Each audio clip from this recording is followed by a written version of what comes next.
அன்புள்ள சகோதர சகோதரிகளே, உங்களுக்கு ஒரு நற்செய்தி. நாம் வரவிருக்கும் 2025 ஆண்டு ஜனவரி 1 365 நாட்களுக்கும் 365 தலைப்புகளின் கீழ் வேத வசனங்களை வாசித்து பகிர இருக்கிறோம். நீங்கள் இதை அனுதினமும் கேட்டு தியானித்து ஆசீர்வாதத்தை பெற்றுக்கொள்ளுமாறு கேட்டுக்கொள்கிறோம். அது மட்டுமல்ல, இதை சப்ஸ்கிரைப் செய்து உங்கள் நண்பர்களிடமும் பகிர்ந்து கொள்ளுமாறு அன்புடன் கேட்டுக்கொள்கிறோம். நன்றி.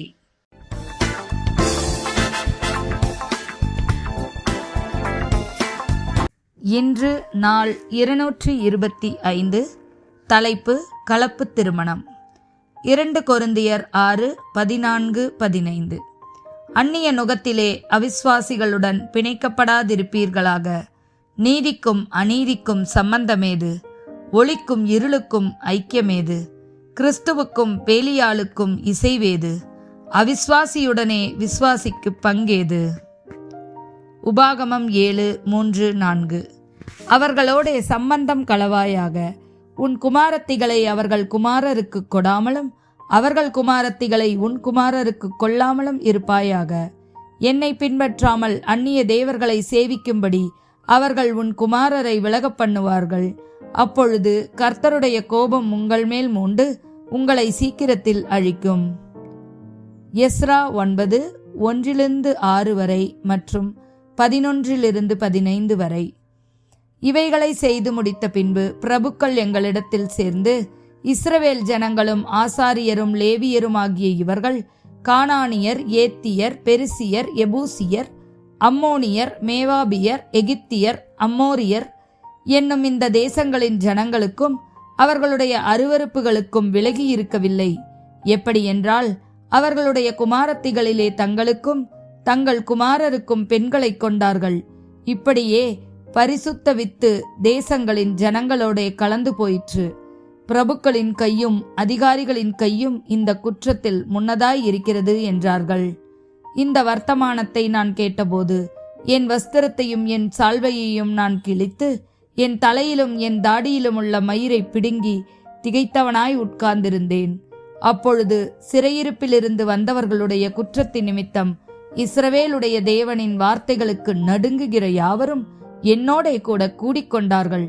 நானோ அந்திப்பழி செலுத்து மட்டும் திகைத்தவனாய் உட்கார்ந்து கொண்டிருந்தேன்.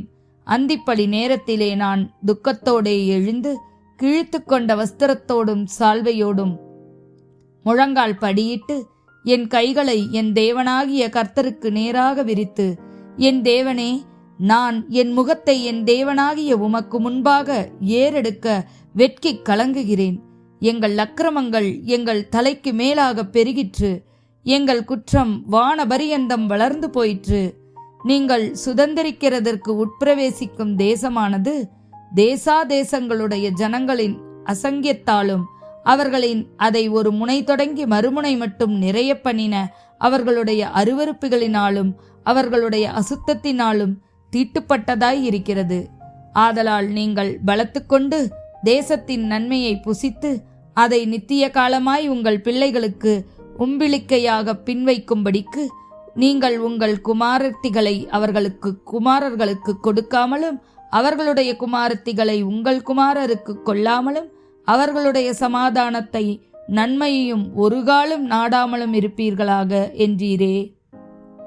இப்பொழுதும் எங்கள் தேவனே, எங்கள் பொல்லாத செய்கைகளினாலும் எங்கள் பெரிய குற்றத்தினாலும் இவைகளெல்லாம் எங்கள் மேல் வந்தும் தேவரீர் எங்கள் அக்கிரமத்துக்கு தக்க ஆக்கினையை எங்களுக்கு இடாமல் எங்கள் இப்படி தப்பிவிட்டிருக்கையில் நாங்கள் உமது கற்பனைகளை வீணாக்கவும் இந்த அருவருப்புகளுள்ள ஜனங்களோட சம்பந்தங்களக்கவும் தகுமோ?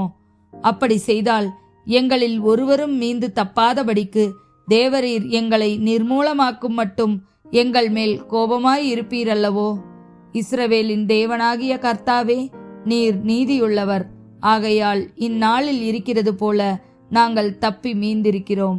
இதோ நாங்கள் உமக்கு முன்பாக குற்றத்திற்குள்ளானவர்கள். இதனிமித்தம் நாங்கள் உமக்கு முன்பாக நிற்கத்தக்கவர்கள் அல்ல என்று பிரார்த்தித்தேன். நெகேமியா 13:23-27 வரை. அஸ்தோத், அம்னோன், மோவாப் ஜாதிகளாகிய ஸ்திரீகளை சேர்த்து கொண்ட சில யூதரையும் அந்த நாட்களிலே கண்டேன். அவர்கள் பிள்ளைகள் பேசின பேச்சில் பாதி அஸ்தோத் பாஷையாய் இருந்தது. அவர்கள் அந்தந்த ஜாதிகளின் பாஷையை தவிர யூத பாஷையை திட்டமாய் பேச அறியாதிருந்தார்கள். அவர்களையும் நான் கடிந்து கொண்டு அவர்கள் மேல் வரும் சாபத்தை கூறி அவர்களில் சிலரை அடித்து மயிரை பீத்து, நீங்கள் உங்கள் குமாரத்திகளை அவர்கள் குமாரருக்கு கொடாமலும் அவர்கள் குமாரத்திகளில் ஒருவரையும் உங்கள் குமாரருக்காகிலும் உங்களுக்காகிலும் கொல்லாமலும் இருக்க வேண்டும் என்று அவர்களை தேவன் மேல் ஆணையிடப் பண்ணி, நான் அவர்களை நோக்கி, இஸ்ரவேலின் ராஜாவாகிய சாலமோன் இதனாலே பாவம் செய்தான் அல்லவோ? அவனைப் போன்ற ராஜா அநேக சாதிகளுக்குள்ளே உண்டாயிருந்ததில்லை. அவன் தன் தேவனாலே சிநேகிக்கப்பட்டவனாயிருந்தான். தேவன் அவனை இஸ்ரவேல் அனைத்தின் மேலும் ராஜாவாக வைத்தார். அப்படிப்பட்டவனையும் மறுஜாதியான ஸ்திரீகள் பாவம் செய்ய பண்ணினார்களே. நீங்கள் மறுஜாதியான ஸ்திரீகளை சேர்த்து கொள்ளுகிறதுனால் நம்முடைய தேவனுக்கு துரோகிகளாகி இந்த பெரிய பொல்லாப்பையெல்லாம் செய்யும்படி உங்களுக்கு இடம் கொடுப்போமோ என்றேன். ஆமேன்.